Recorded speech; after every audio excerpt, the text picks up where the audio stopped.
أعوذ بالله من الشيطان الرجيم بسم الله الرحمن الرحيم نحن نقص عليك نبأهم بالحق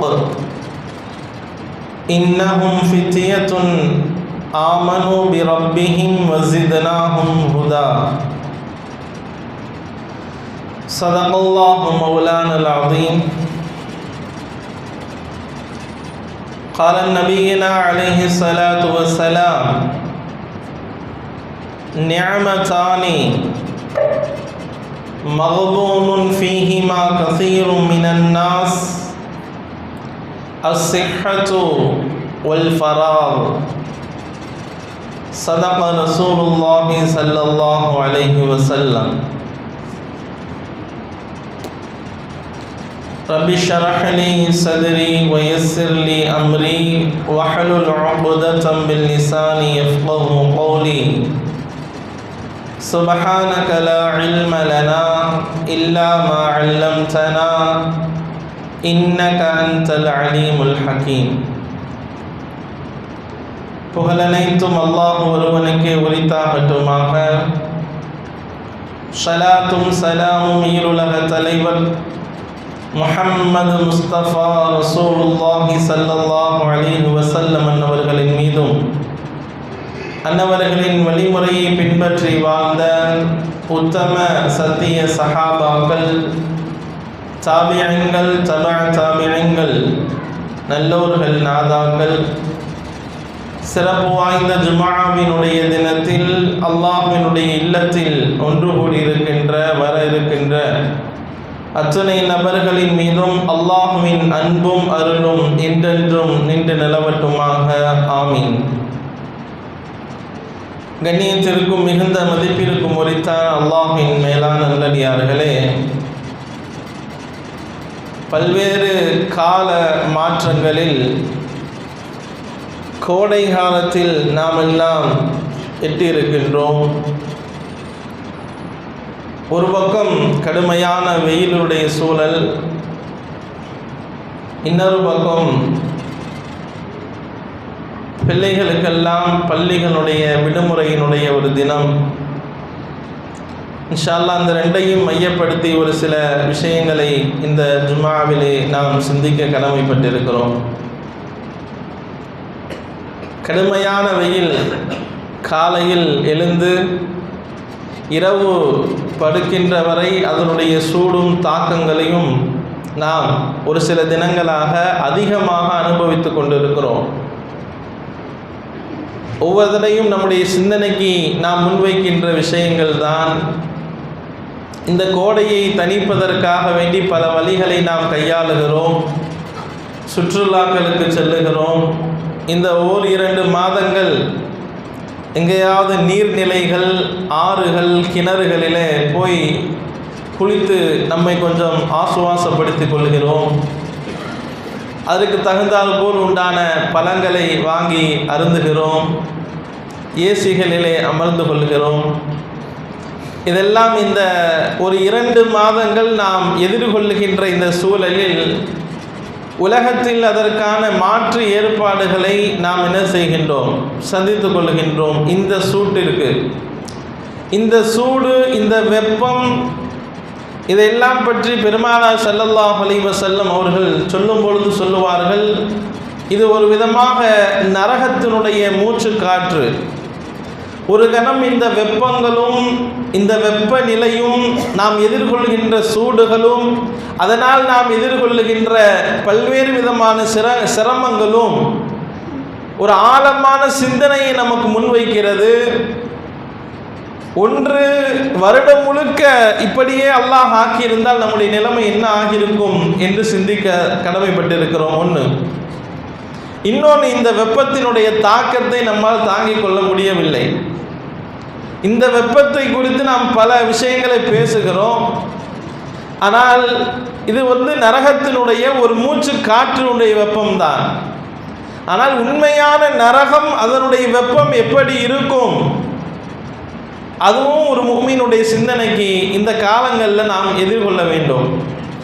ஒவ்வொரு தடவையும் ஒவ்வொரு வருஷமும் வந்துக்கிட்டே இருக்கு, நாம் பேசிக்கொண்டே இருக்கிறோம். காரணம் என்ன என்றால் நம்முடைய உள்ளத்தில் அதை பற்றி உண்டான ஒரு அச்ச உணர்வு வரணும். அப்போ தான் நம்ம பாவத்திலிருந்து விலகி வாழ்வோம். அல்லாஹுடைய பயம், நரகத்தினுடைய பயம் எப்போவுமே ஒரு முஃமினுடைய வாழ்க்கையில் அவனுடைய சிந்தனையில் இருந்து கொண்டே இருக்க வேண்டும். அப்போ தான் அவன் அல்லாஹ்வுடைய கட்டளைகளுக்கு பயந்து நடப்பான், அவன் தடுத்த பாவமான காரியங்களிலிருந்து விலகி வாழுவான். அதற்கெல்லாம் ஒரு தூண்டுகோலாக இந்த சிந்தனைகள் அமையும். அல்லாஹ் குர்ஆனில் நரகத்தினுடைய கடுமைகளை பற்றி பல விஷயங்களிலே பல வசனங்களில் அல்லாஹ் பேசி தருவான். இன்ன ஜஹன்னம கானத் மிர்சாதா லித்தாகீன மஆபா. யார் உலகத்தில் வரம்பு மீறி நடக்கிறார்களோ அவர்களுக்கு நரகம் தயார் செய்யப்பட்டிருக்கிறது. லாபிசீன ஃபீஹா அஹ்காபா. அந்த நரகத்திலேயே அவர்கள் காலம் காலமாக இருப்பார்கள். உலகத்தில் நமக்கு ஏற்படுகின்ற இந்த வெப்பமும் வெப்பத்தினுடைய தாக்கமும் சில நாட்கள் இருக்கிறது. ஒரு 2 மாதங்களோ 3 மாதங்களோ அதனுடைய கடுமையை நாம் அனுபவிக்கிறோம். வெப்பத்தினுடைய கடினமான ஒரு சூழலை நாம் எதிர்கொள்கிறோம். நரகத்தினுடைய கடுமையை பற்றியும் தன்மையை பற்றியும் அல்லாஹ் விவரிக்கின்ற பொழுது லாபிசீன ஃபீஹா அஹ்காபா, அதிலே நீங்கள் காலம் காலமாக அதிலேயே தான் இருப்பீர்கள். லா யமூத்து ஃபீஹா வலா யஹ்யா. அங்கே மௌத்தும் கிடையாது, ஹயாத்தும் கிடையாது. நீங்கள் அதனுடைய தன்மைகளை, அதனுடைய தாக்கங்களை அனுபவித்துக் கொண்டே இருப்பீர்கள் என்ற நம்முடைய சிந்தனைக்கு ஆழமாக அல்லாஹ் திருமறை குர்ஆனிலே பேசுகிறான். அதனுடைய வெளிப்பாடு தான் நாம் பார்க்கின்ற வெப்பங்கள், நாம் அனுபவிக்கின்ற கஷ்டங்கள். ஒரு கணம் நம்முடைய உள்ளத்திலே ஒரு நடுக்கத்தை ஏற்படுத்த வேண்டும். ஒரு முஃமினாக நம்முடைய உள்ளத்தில் நரகத்தை பற்றி உண்டான அச்சத்தை இந்த காலங்கள் நாம் எதிர்கொள்கின்ற வெயில்கள் எல்லாம் நமக்கு ஒரு பாடமாக அமைய வேண்டும் என்பதை உங்களுடைய சிந்தனைக்கு நான் நிறுத்திக் கொள்கின்றேன். கண்ணியமிக்கவர்களே, அப்போ இந்த நிலைமைகள், இந்த கிளைமேட், இந்த கால பருவநிலை மாற்றங்கள் எல்லாம் ஏதோ நடக்கிறது வருது போது என்பது கிடையாது. அதிலும் அல்லாஹ் என்ன செய்திருக்கிறார், நமக்கான ஒரு பாடத்தையும் வாழ்வியல் படிப்பினைகளையும். அந்த நரகத்தினுடைய சூட்டை நீங்கள் எப்படி தாங்குவீங்க, இதை உங்களால் தாங்கிக் கொள்ள முடியவில்லையே, அந்த நரகத்திலிருந்து உங்களை காத்து கொள்வதற்கு, அந்த நரகத்திலிருந்து உங்களை நீங்கள் பாதுகாத்துக் கொள்வதற்கு உண்டான வழிமுறைகளை நீங்கள் கையாளுங்கள். சொர்க்கத்தை அல்லாஹ்விடத்தில் கேளுங்க, நரகத்தை விட்டு பாதுகாப்பு தேடுங்கள் என்கின்ற ஒரு அழுத்தமான சிந்தனையை, பாடத்தை நமக்கெல்லாம் இந்த பருவநிலை மாற்றங்கள் நமக்கு தருகிறது என்பதை நம்முடைய சிந்தனையிலே வைப்பதற்கு கடமைப்பட்டு இருக்கிறோம். இது ஒரு செய்தி. ரெண்டாவது, ஒரு பக்கம், இன்னொரு பக்கம் பிள்ளைகளுக்கான விடுமுறையினுடைய இந்த காலகட்டம். இன்னைக்கு இருக்கிற பெரிய ஒரு சவால் நமக்கு முன்னால், நம்முடைய பிள்ளைகளை ஒரு ஈமான்தாரியாக வளர்த்து எடுப்பது என்பது பெரிய ஒரு சவாலான ஒரு காலத்தில் நம்ம வாழ்ந்துக்கிட்டு இருக்கிறோம். ஏன்னா நம்மை சுற்றி நடக்கின்ற அனைத்து விதமான சூழ்ச்சிகளையும் நீங்கள் சிந்தித்து பார்த்தால் எல்லா சூழ்ச்சிகளும் நம்முடைய ஈமானை பறிக்கின்ற செயல்களாக இருக்கிறது. ஒரு கூட்டம் சினிமாவினுடைய மோகம், ஒரு கூட்டம் ரீல்ஸினுடைய மோகம், ஒரு கூட்டம் கேம் விளையாட்டு போன்ற அதன் ஈடுபட்டு போகின்ற ஒரு மோகம். இப்படியாக ஒவ்வொரு பிரிவிலையும் நம்முடைய பிள்ளைகள் ஆட்பட்டிருக்கிறார்கள். இதை நம்ம பழகிட்டோம், ஆனால் அதை யாரும் சிந்திப்பது கிடையாது. இது ரொம்ப ஒரு ஆழமான நம்முடைய சிந்தனைக்கு குறிப்பாக பெற்றோர்களாக இருக்கக்கூடியவர்கள் எடுத்துக்கொள்ள வேண்டிய ஒரு செய்தி. இதை நாம் பக்குவப்படுத்தவில்லை என்று சொன்னால் நம்ம பிள்ளைகளுடைய ஈமானுடைய எதிர்காலம், ஒரு ஈமானிய நிலையோடு அவர்களால் பயணிக்க முடியாது என்பதுதான் இந்த உலகத்தினுடைய யதார்த்தமான ஒரு நிலை. பிள்ளைகளை நல்ல பண்படுத்துவதற்கு உண்டான ஒரு காலங்கள் தான் விடுமுறையுடைய காலங்கள்.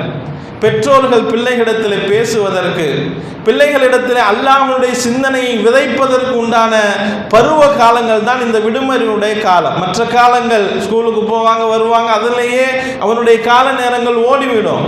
ஆனால் இந்த விடுமுறை காலங்களிலே அவன் அதிகபட்சம் வீட்டில் இருக்கிறான், தாயோடும் தந்தையோடும் அதிகமான நேரங்கள் செலவிடப்படுகின்ற ஒரு காலம் என்பதால் இந்த காலகட்டத்தில் ஒரு ஈமானிய உணர்வை ஒவ்வொரு பிள்ளைகளுடைய உள்ளத்திலும் பதிய வைக்க வேண்டியது ஒவ்வொரு பெற்றோர்களுக்கும் அவசியமாக இருக்கிறது. அப்படிப்பட்ட ஒரு காலச்சூழலில் நாம் வாழ்ந்து கொண்டிருக்கிறோம்.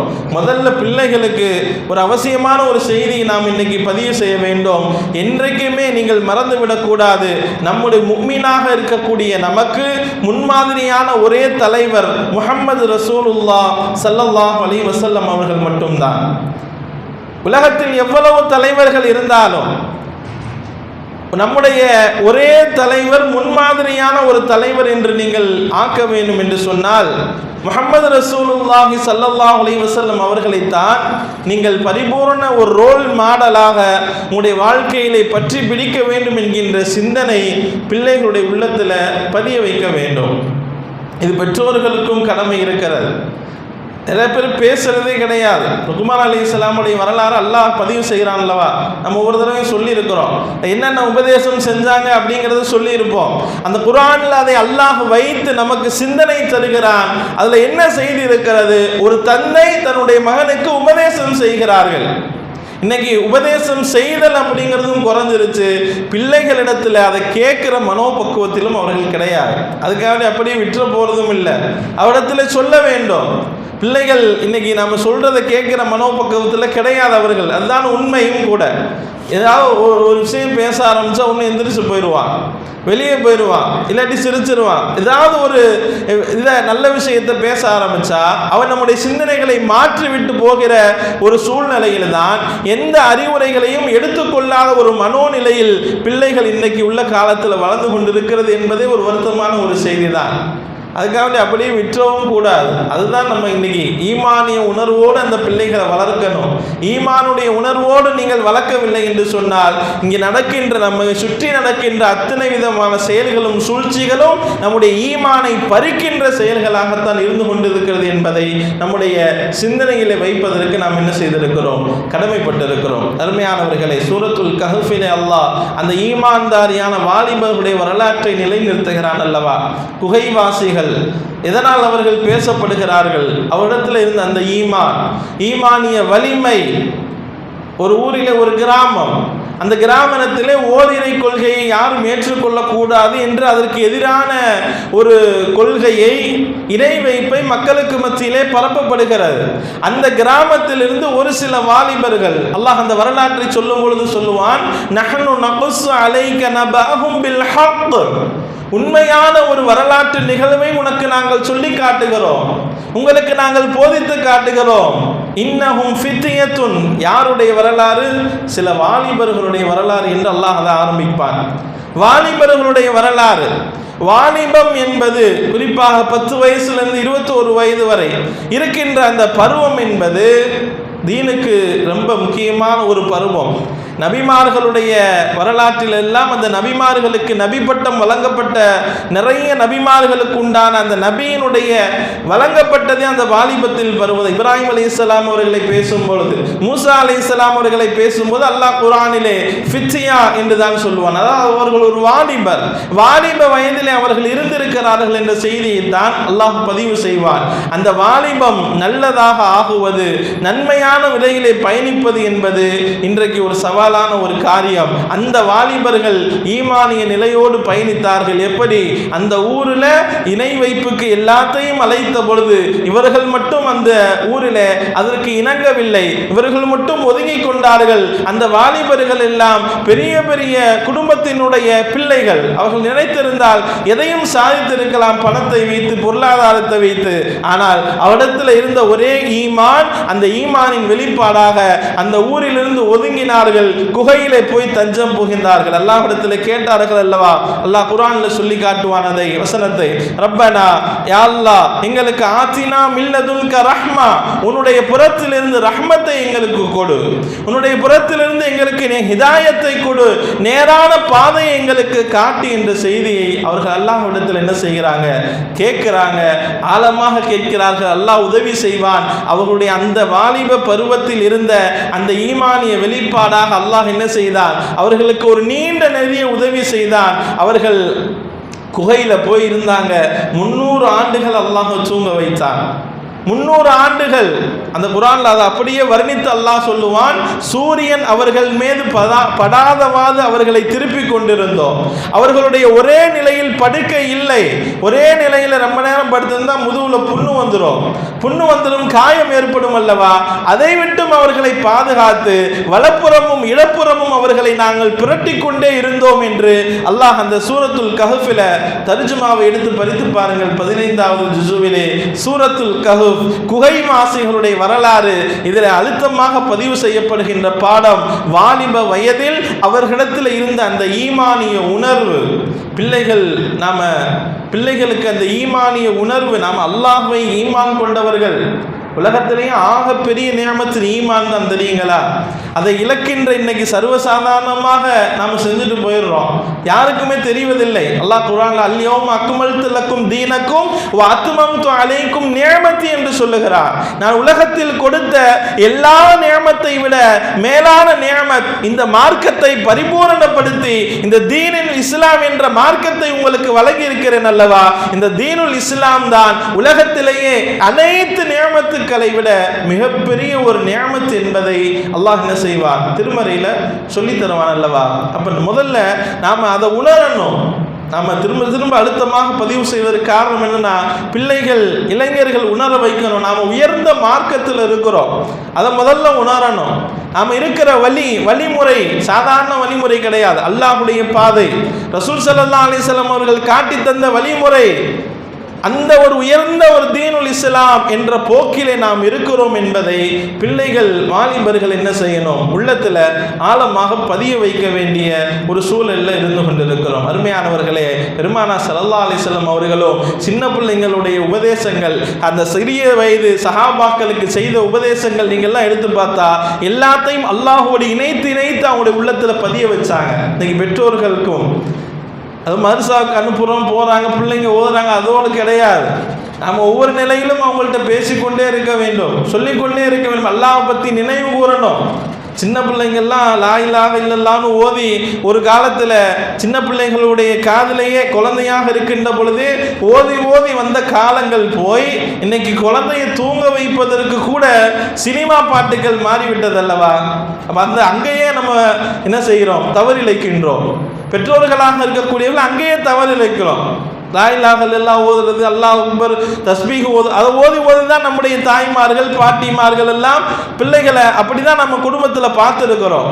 அப்படிப்பட்ட ஒரு காலம் இப்போ எப்படி மாறிக்கிட்டு இருக்குன்னா, என்னுடைய குழந்தை இந்த பாட்டு போட்டால் தூங்கிடும், என்னுடைய குழந்தை அந்த பாட்டு அவருடைய பாட்டு போட்டால் தூங்கிடும். அப்படிங்கிற ஒரு சூழ்நிலைக்கு நாம் மாற்றப்பட்டிருப்பதே நம்முடைய ஈமான் அங்கேயே பலகீனம் அடைகிறது. அருமையாக சிந்திக்க வேண்டும். குழந்தைகளுடைய அந்த வளர்ப்பினுடைய விஷயத்தில் அவர்களை ஈமான்தாரிகளாக வளர்த்தெடுக்க வேண்டும் என்றால் குழந்தையிலிருந்தே அவர்களுக்கு உண்டான அந்த வழிமுறையை, சரியான வழிமுறையை, பாதையை காட்டி தள்ள வேண்டும். சின்ன பிள்ளைய தானே இப்பயே சொல்லி எங்க பெரிய பிள்ளையானோன்னு அவருக்கு அந்த விவரம் வந்துடும். பெருமானார் ஸல்லல்லாஹு அலைஹி வஸல்லம், இப்னு அப்பாஸ் ரலியல்லாஹு அன்ஹு சின்ன பிள்ளை தான், சின்ன பிள்ளையா இருந்தாங்க. அவங்களுக்கு எதை சொல்லி தராங்க? இப்போ ஹதீஸ்ல வருகிறது அல்லவா, யா குலாம் வஅல்லிமுக்கல் கிதாப், சிறுவரே அப்படின்னு கூப்பிட்டு சொல்றாங்க. நான் உனக்கு சில விஷயங்களை சொல்லி தருகிறேன், அதை நல்லா மனசுல பதிய வச்சுக்க. என்ன செய்? மனசுல நீ முதல்ல பதிய வச்சுக்க. முதல்ல சொல்லிட்டு பெருமானார் எதை சொல்லி தருகிறார்கள்? யஹ்ஃபதுல்லாஹ் யஹ்ஃபதுக, நீ அல்லாஹ்வை பாதுகாத்துக்கொள், அல்லாஹ் உன்னை பாதுகாப்பான். நீ அல்லாஹ்வை பாதுகாத்துக்கனா என்ன? அல்லாஹ் கொடுத்திருக்கிற அந்த ஷரீஅத்தை அதன்படி நீ வாழ்ந்துகொள், அல்லாஹ் கட்டளைகளை பின்பற்றி வாழ்ந்துகொள், அல்லாஹ் தடுத்த ஹராமானவைகளை, பாவமானவைகளை விட்டு விலகி வாழ்ந்துகொள். இதெல்லாம் நீ செஞ்சுட்டனா யஹ்ஃபலுக்க, அவன் உன்னை பாதுகாப்பான். அடுத்து என்ன சொல்லி தராங்க? இதா சஅல்த ஃபஸ்அலில்லாஹ், நீ ஏதாவது கேட்பதாக இருந்தால் அல்லாஹ்விடத்தில் கேளு. வைதஸ்தஅன்த ஃபஸ்தஈனு பில்லாஹ், நீ ஏதாவது உதவி தேடுவதாக இருந்தால் அல்லாஹ்விடத்தில் உதவி தேடு. இது யாருக்கு சொல்லி தராங்க? ஸல்லல்லாஹு அலைஹி வஸல்லம் அந்த சின்ன பிள்ளைகளுடைய உள்ளத்தில் உள்ளத்துல யா குலாம் சிறுவரே அப்படின்னு கூப்பிட்டு தான் பதிவு செய்யறாங்க. நம்ம சின்ன பிள்ளை தானே, இப்போ இல்லைன்னா அப்புறம் அவனா தெரிஞ்சுக்குவான் அப்படின்ட்டு போறோம். இந்த காலத்தில் அப்படிலாம் கிடையாது. சின்ன பிள்ளைங்களே நமக்கு மேல இருக்கிறாங்க. நம்மை விட அதிகமான விஷயத்தை அவன் தெரிந்திருக்கிறான். நமக்கு அவன் சொல்லித் தருகிற அளவுக்கு சிறு பிள்ளைகளுடைய அறிவு வளர்ச்சிகள் இருக்கிறது. காரணம் அவன் கையில போன் வந்துருச்சு. அவன் நமக்கு சொல்லித் தருகின்ற ஒரு அளவுக்கு என்ன இருக்கிறான், வளர்ந்து இருக்கிறான் என்றப்ப அவர்களுடைய உள்ளத்துல நாம் அந்த ஈமானை பதிக்கவில்லை என்றால் அல்லாஹ்வோடு இணைத்து இப்ப ஸல்லல்லாஹு அலைஹி வஸல்லம் என்ன சொல்லிட்டான், நீ அல்லாஹ்வை பாதுகாத்துக்கொள், அல்லாஹ் பாதுகாப்பான். நீ எது கேட்கறது இருந்தா அல்லாஹ்ட்ட கேள், நீ உதவி தேடுவதா இருந்தா அல்லாஹ்ட்ட உதவி தேடு. அதோடு நிறுத்தவில்லை, அடுத்து விதியை பற்றியும் அந்த சிறு பிள்ளைகளுடைய உள்ளத்துல பதிய வைக்கிறாங்க. யா குலாம் சிறுவரே, உலகத்திலே எல்லோரும் சேர்ந்து உனக்கு ஒரு நன்மையை செய்ய நாடினாலும், நன்மையை செய்ய முயற்சி செய்தாலும் அல்லாஹ்வுடைய நாட்டம் இல்லாமல் அந்த நன்மையை உனக்கு செய்ய முடியாது. உலகத்தில் இருக்க எல்லோரும் சேர்ந்து உனக்கு ஒரு தீமையை செய்ய முயற்சி செய்தாலும் அதுவும் அல்லாஹ்வுடைய நாட்டம் இல்லாமல் நடக்காது என்ற விஷயத்தை எதை பதிவு செய்கிறார்கள் பிள்ளைகளுடைய உள்ளத்தில்? முதல்ல அல்லாஹ்வுடைய சிந்தனையை, அல்லாஹ்வுடைய சிந்தனை, அல்லாஹ்வோட இணைச்சு ஒவ்வொரு வாசகத்தையும் அப்படித்தானே சொன்னாங்க. பெற்றோர்களுக்கு பொறுப்பு இருக்கிறது. சின்ன பிள்ளை இருந்தே அல்லாஹ்வுடைய சிந்தனையை ஊட்டிக்கிட்டே இருக்கணும். இடையில அல்லாஹ்வை பற்றி பேச வேண்டும். இந்த ட்ரெஸ் யாரையும் கொடுத்துக்கிட்டா அப்படிலாம் சில வீடுகளில் நடக்கும். புது ட்ரெஸ் வாங்கிட்டு வந்து அல்லாஹ் கொடுத்தான், அல்லாஹ் இடத்துலேருந்து வந்துச்சு அப்படின்னு சொல்லுப்பா அப்படின்லாம் சொல்லுவோம். அதே அந்த பிள்ளையில ஒரு உள்ளத்தில் கொஞ்சம் பதிய வைப்பதற்காக வேண்டி அல்லாஹ்வோடு ஒரு இணைப்பை, ஒரு தொடர்பை அந்த உள்ளத்தில், அந்த சிறு பிள்ளைகளுடைய உள்ளத்தில் பதிய வைப்பதற்காக வேண்டி அதையெல்லாம் பேசுவோம் அல்லவா. அதெல்லாம் இன்னைக்கு குறைஞ்சுக்கிட்டு இருக்கிறது.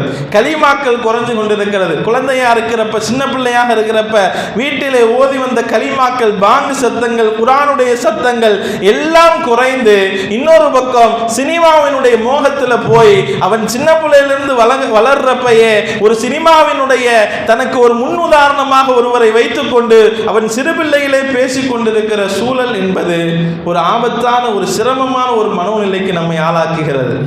பெற்றோர்கள் கவனத்தில் எடுக்க வேண்டும். பிள்ளைகளை கவனிங்க. இந்த விடுமுறை காலங்களில் இதெல்லாம் கொஞ்சம் அல்லாஹ்வோடு ஒரு சிந்தனை ஏற்படுத்துங்க. இந்த விடுமுறை காலங்களில் பள்ளிவாசலோடு ஒரு தொடர்பை ஏற்படுத்தி பழகுங்கள். இல்லைன்னா மற்ற நாள்லாம் கிடைக்காது. ஸல்லல்லாஹு அலைஹி வஸல்லம் சொன்னார்கள், நிஅமத்தானி மக்பூனுன் ஃபீஹிமா கஸீரும் மினன் நாஸ். இரண்டு நிஅமத்துகள் இருக்கிறது, அதிகமான மக்கள் அதிலே இழப்புக்குரியவர்களாக, நஷ்டமானவர்களாக ஆகிவிடுகிறார்கள். என்னென்ன நிஅமத்து தெரியுமா? அஸ்ஸிஹ்ஹத்து வல் ஃபராக். ஒன்று ஆரோக்கியம், இன்னொன்று ஓய்வு என்று சொன்னார்கள். ஒன்று ஆரோக்கியம். ஆரோக்கியம் என்பது நமக்கு பெரிய நிஅமத்து என்பது எப்ப தெரியும்? நமக்கு ஏதாவது உடம்பு சரியில்லாம போறப்ப தெரிகிறது. ஏதாவது ஒரு தலைவலி வர, வைத்த வலி வர்றப்ப, கைகால் வலி வர்றப்ப நமக்கு ஆரோக்கியம் என்பது எவ்வளவு பெரிய நியமத்துங்கிறது அப்போ உணர்றோம். அதே மாதிரி ஓய்வு நேரங்கள், ஓய்வு அப்படிங்கிறது நம்ம எப்ப பிஸியா இருக்கிறப்போ அப்பதான் அந்த ஓய்வினுடைய அருமை நமக்கு புரியும். ஓய்வுங்கிறது பெரிய நியமத். பிள்ளைகளுக்கான விடுமுறை காலங்கள் என்பது பள்ளியினோடு ஒரு தொடர்பை ஏற்படுத்துவதற்கு உண்டான வசதியான ஒரு காலம். இதில் நீங்க பழக்கப்படுத்தலைன்னா ரொம்ப கஷ்டம். அந்த பிள்ளையினுடைய படிவ தொடர்பு அப்படிங்கிறது இது மாதிரி வாரம் தான் இருக்கும். அது காரணம் என்ன? ஒவ்வொரு நாளும் தொழுகை நடக்கிறது, 5 நேரம் தொழுகை நடக்கிறது. வீட்டில் சும்மா இருக்கிறோம். தொழுகைக்கு பெற்றோர்களை அனுப்புவதும் அழைத்து வருவதும் பெற்றோர்கள் மீது கடமை. பெருமானார் ஸல்லல்லாஹு அலைஹி வஸல்லம் வெளியூர்லேருந்து வருவாங்க. ஒரு 20 ஒரு சஹாபாக்கு, ஒரு 4-5 சஹாபாக்கள் சேர்ந்து வராங்க மதீனாவிற்கு. வந்து ஒரு சில வாலிபர்கள் ஸல்லல்லாஹு அலைஹி வஸல்லம் 20 நாள் தங்க வைக்கிறாங்க மஸ்ஜித் நபவியில. தங்க வச்சு அவர்களை முதல் சஃப்ல நிப்பாட்டி தொழுவ வச்சுக்கிட்டு இருக்கிறாங்க ஸல்லல்லாஹு அலைஹி வஸல்லம். இவங்களும் தொழுகிறாங்க. நாள் போக போக போக அவங்களுடைய முகத்தில் ஒரு மாற்றம் வருது. ஸல்லல்லாஹு அலைஹி வஸல்லம் கேட்குறாங்க, ஊருக்கு போகணுமா, உங்களுக்கு ஊருடைய தேட்டம் வந்துருச்சு போல அப்படின்னு கேட்டுட்டு அவங்க எல்லாம் கூப்பிட்டு சொன்னாங்க, 20 நாள் என்னை பார்த்தீர்கள் அல்லவா, என்னை எப்படி தொழுகை நீங்கள் கண்டீர்களோ அதே போல அவங்க ஊர்லையும் போய் தொழுவுங்க. என்னை எப்படி நீங்கள் பார்த்தீர்களோ அதே போல போய் ஊர்ல தொழுவுங்க. 2 செய்தி இதுல சொன்னாங்க. ஒன்னு, நான் எப்படி 5 நேரம் விடாமல் தொழுதேனோ அதே போல நீங்களும் போய் 5 நேரம் விடாமல் தொழுக வேண்டும். 2வது, தொழுகையினுடைய முறையை என்னிடத்தில் எப்படி இருந்து நீங்க கத்துக்கிட்டீங்களோ அதே போல போல நீங்க போய் என்ன செய்யுங்க, தொழுகையினுடைய முறையை சரியான முறையில் நிறைவேற்றுங்க அப்படிங்கிற இந்த 2 செய்தியும் அவர்களுக்கு சொல்லி தருகிறார்கள்.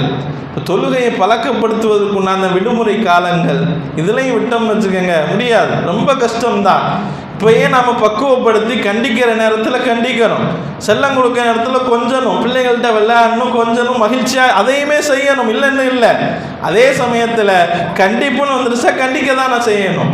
எந்த விஷயத்தை கண்டிக்கணுமோ அந்த விஷயத்தை கண்டிக்கணும். இதுக்கும் பெற்றோர்களுக்கு கடமைகளும் பொறுப்புகளும் இருக்கு. இன்னைக்கு என்னன்னா எல்லாருமே ஒரு குடும்பத்தில் ஆளுக்கு ஒரு திசையில் திரும்பிடுறோம், ஆளுக்கு ஒரு பக்கம் போயிடுறோமா, அவர்களுக்கு மத்தியில் பேசுவதற்கு உண்டான கால அவகாசம் குறைந்து விடுகிறது. ஏதாவது ஒரு நல்லது கெட்டதை பேசிக்கிறது கூட இவர் ஒரு பக்கம் உட்கார்ந்துருக்காரு, வீட்டில் அவங்க ஒரு பக்கம் உட்கார்ந்துருக்கிறாங்க, 2 பேரும் கையில் ஆளுக்கு ஒரு செல்போன் வச்சிருக்கிறாங்க. ஒரு குடும்பத்திற்குள்ளேயே ஒரு இணைப்பு அப்படிங்கிறது என்ன செய்யறது, அங்கே துண்டிக்கப்படுகிறது. அங்கே என்ன செய்யறது, விரிசல் அதிகமாகிறது, தூரம் அதிகமாகிறது. அதனால பிள்ளைகளை பராமரிப்பதும் என்ன செய்யுது, அதில் விட்டும் பெற்றோர்கள் என்ன செய்யறாங்க, தூரம் ஆகிறாங்க. இப்படிப்பட்ட ஒரு சூழல்ல நாம் கொஞ்சம் பிள்ளைகளுடைய விஷயத்தில் அக்கறை எடுக்க வேண்டும், கவனம் எடுக்க வேண்டும். குறிப்பாக இந்த விடுமுறையுடைய காலங்கள் தொழுகைக்கு பழக்கப்படுத்துங்க. ஸல்லல்லாஹு அலைஹி வஸல்லம் சின்ன சின்ன ஒழுக்கங்களை சொல்லி தந்தாங்க, சாப்பாட்டுடைய ஒழுக்கமா அதையும் சொல்லி தந்தாங்க. ஒரு சின்ன வயசு சஹாபி, நான் என்னுடைய கை தட்டில் அந்த பக்கம் இந்த பக்கம் போயிட்டு இருந்துச்சு, ஸல்லல்லாஹு அலைஹி வஸல்லம் என்ன கூப்பிட்டாங்க, கூப்பிட்டுட்டு சொன்னாங்க, அல்லாஹ்வுடைய பெயரை சொல்லி நீ சாப்பிடு, உனக்கு அருகில் உள்ளதை சாப்பிடு, வலது கரத்தால் சாப்பிடு. இந்த 3 ஒழுக்கத்தை சொல்லி தராங்க ஸல்லல்லாஹு அலைஹி வஸல்லம். ஒரு சாப்பிடும் போது பேண வேண்டிய அந்த ஒழுக்கம் என்ன, இப்படிதான் சாப்பிடணும். இதெல்லாம் இப்ப இந்த விடுமுறை காலங்களில் வீட்டிலே சொல்லி தரப்பட வேண்டிய விஷயங்கள். தொழுகைக்கு பழக்கப்படுத்துறது, அவங்களுக்கு முதல்ல அல்லாஹ்வோடு சிந்தனையை ஊட்டிக்கிட்டே இருக்கிறது ஒன்று, 2வது தொழுகைக்கு பழக்கப்படுத்துவது. இது மாதிரியான ஒழுக்கங்கள், சாப்பாட்டினுடைய ஒழுக்கம். நீ வீட்டில் சாப்பிட்றப்ப புள்ள சரியாக சாப்பிடுதா, இல்லை இப்படி சாப்பிடாதப்ப சிந்தது, இதெல்லாம் இப்படி சாப்பிடக்கூடாது, சேர்த்து வச்சு சாப்பிடணும், பக்கத்தில் தட்டில் ஒவ்வொரு பகுதியிலேருந்து எடுத்து எடுத்து சாப்பிடணும், அங்கே ஒன்று இங்கே ஒன்று எடுத்து சாப்பிடக்கூடாது. இதெல்லாம் சாப்பாட்டினுடைய ஒரு ஒழுக்கத்தில் ஸல்லல்லாஹு அலைஹி வஸல்லம் அவர்கள் கற்றுத்தந்த விஷயம். இப்படியாக நிறைய இருக்குது. இது மாதிரி பெரியவர்களுக்கு செய்ய வேண்டிய மரியாதைகளும் நடந்து கொள்ள வேண்டும். குடும்பத்தில் அம்மா அத்தாவை அம்மாட்ட மதிப்போடு பேசணும், சின்ன பிள்ளையே சொல்லித்தரணும். நம்ம சில பேர் சொல்லிக் கொடுங்க, வீட்டில் என் பிள்ளை கேட்கவே மாட்டேங்க, நாம சொல்லி கொடுத்து அனுப்பிச்சுடுறோம், அவன் இங்கேருந்து பள்ளிவாசலை விட்டு தாண்டினோன்னு இதை பூரா தூக்கி போட்டுறான். இதுதான் நடக்கிறது.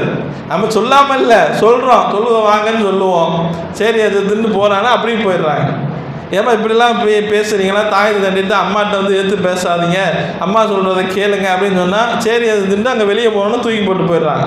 வெளியில் அப்போ எங்கே அங்கே நம்ம சொல்கிறோம், இதை அந்த பரிபூர்ணமாக அந்த பிள்ளைகிட்ட நாம் நடைமுறைப்படுத்தணும்னு சொன்னால் வீட்டில் பெற்றோர்களும் அந்த விஷயத்தை கவனத்தில் கொள்ள வேண்டும், அவர்களும் சொல்லிக் கொடுக்க வேண்டும். இது போன்ற நிறைய விஷயங்கள் இந்த விடுமுறையான இந்த சூழலில் நாம் என்ன செய்யக்கூடாது, நாம் பயன்படுத்தணும். வீணான விஷயங்களை வீணான வகைகளுக்கு தான் இந்த விடுமுறை காலங்கள். ஒரு 40 நாள் 50 நாள் லீவு கொடுத்துருக்குறாங்கன்னு சொன்னால் இந்த 40 நாள் 50 நாளும் வெறுமனே ஃபோன்லேயே கழிஞ்சு விடக்கூடாது. அவ்வப்போது தொழுகைக்கு அனுப்புவது, பழக்கப்படுத்துவது, ஒழுக்கங்களை சொல்லித்தரது, பெரியவங்கள்ட்ட மரியாதையாக பேசணும் அப்படிங்கிற இப்படியான ஒழுக்கங்களையும் நாம் என்ன செய்யணும், அவர்களுக்கு சொல்லிக் கொடுப்பதற்கு நாம் கடமைப்பட்டு இருக்கிறோம். இதையெல்லாம் இன்ஷா அல்லாஹ் இதை கவனத்தில் கொண்டு நாம் இந்த விடுமுறையினுடைய அந்த காலகட்டத்தை பயனுள்ளதாக கழிப்பதற்கு எல்லாம் வல்ல அல்லாஹ் ரப்புல் ஆலமீன் நல்லருள் புரிவானாக.